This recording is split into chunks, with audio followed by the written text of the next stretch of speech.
Come closer. I know you have been running business for a while now. Yes, you I'm talking to. You have been running business for a while now.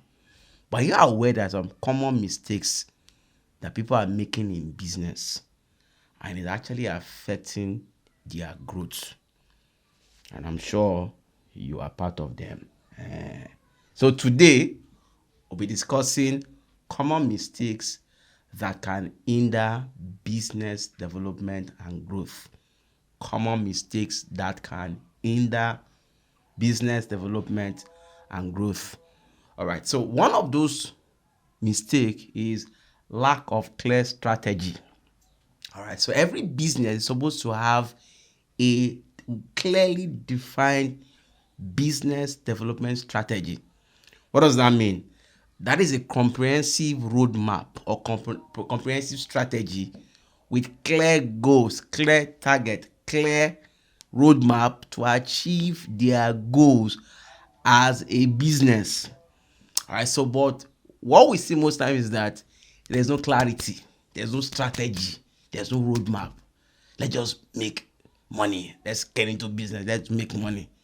If the sole aim of making money is your goal of going to business, you get to a point in time that you'll be frustrated because you make the money, all right, at some point, and then at the other point you will not make any money because there's no clear strategy.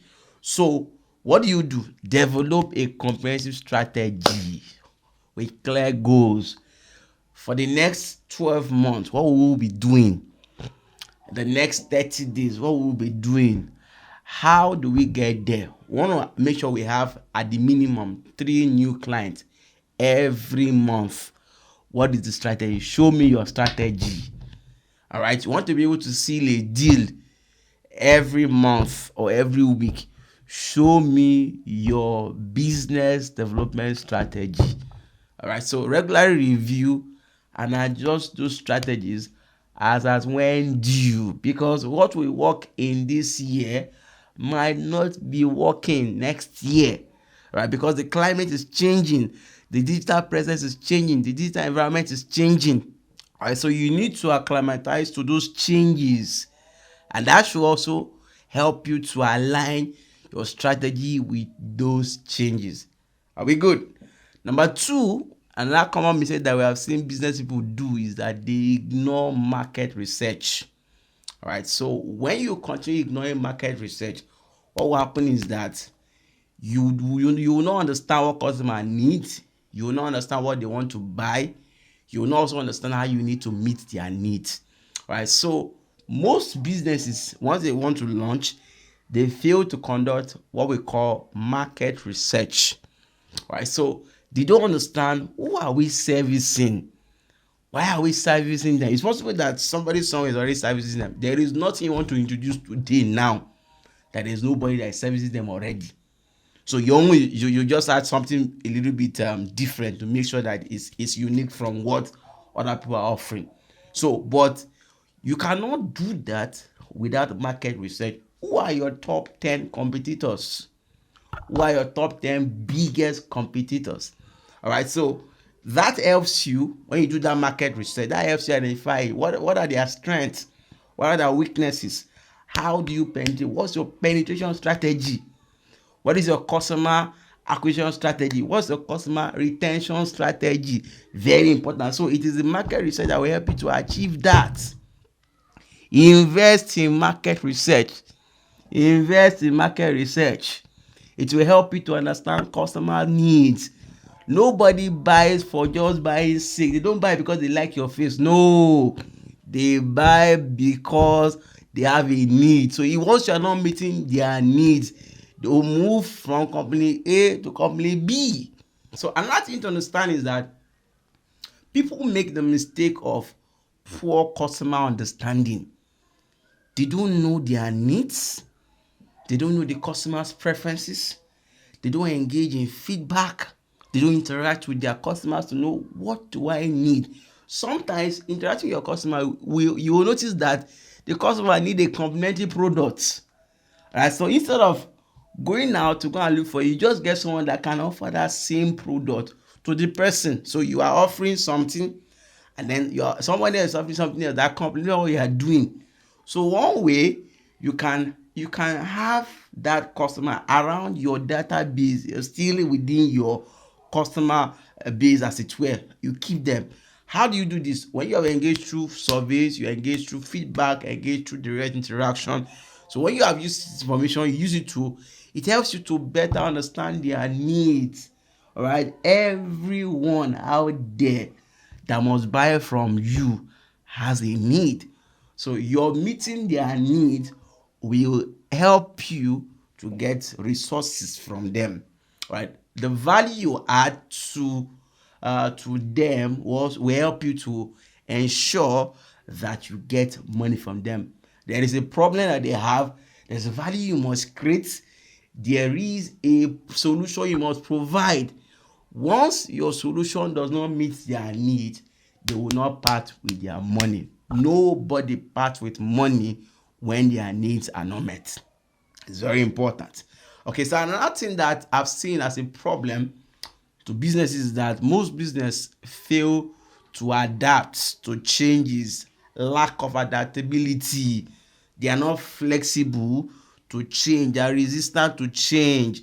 All right, so what you need to do is stay adaptable, be open to new ideas. All right, continuously evaluate your business development strategies. Look for how you can increase new ideas, how you can actually become better at what you are doing.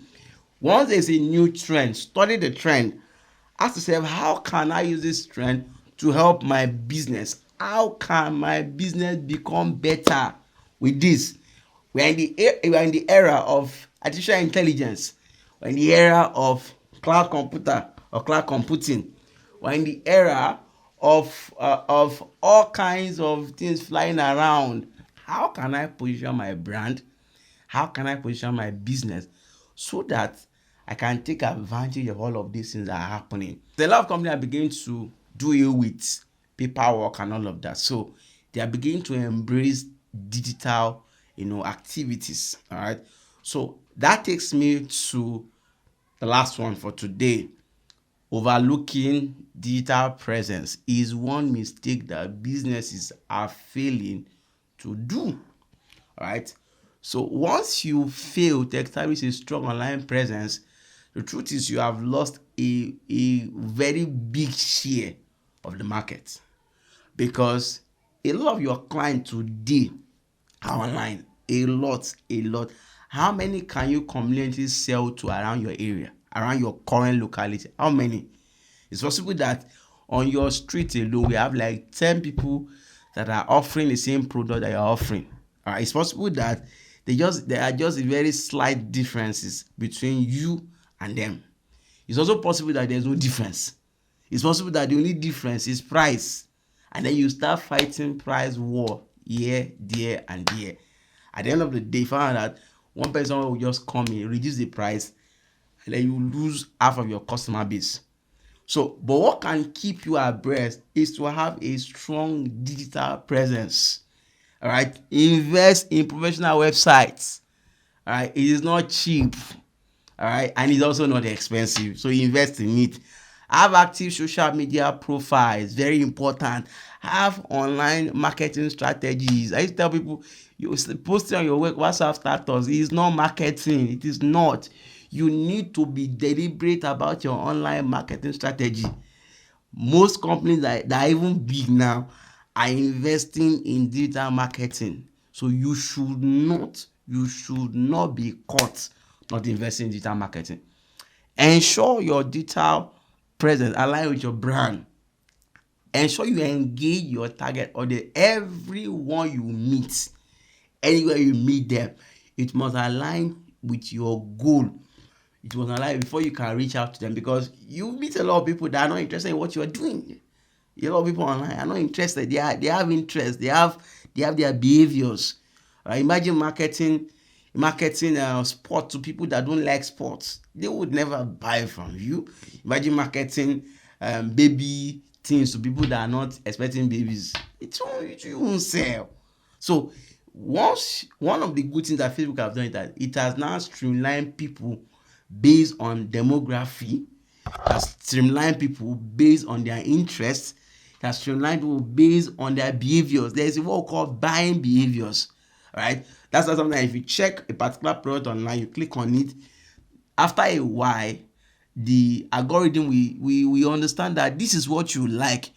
You start seeing similar products on your social media. Anytime you log in, you begin to see this kind of product. It means that you have told the algorithm that this is what you like. So the algorithm will bring those things in your front. So the same thing happens to when people click on whatever you are posting. That's why it's important you invest in paid advertising. That's where you can actually reach more people. You can actually reach more people. So when you put all of this together, you can be sure that your business will scale very high. It will scale beyond what you are currently at now. So check out those mistakes, check out how to avoid them, and then have a strategy for your business development. No business can grow beyond its strategy for growth. No business. I want you to look out for those problems that you're currently facing. All right. So put those problems, those challenges in the comment section. Okay. So we're going to treat them one after the other. Look out for what apart from what we have mentioned here. What are those peculiar challenges? What are those peculiar mistakes that you are currently making? All right. Some people is packaging problem that they have. Packaging. How do they package their product? So other people is just how they retain. Some people is customer retention.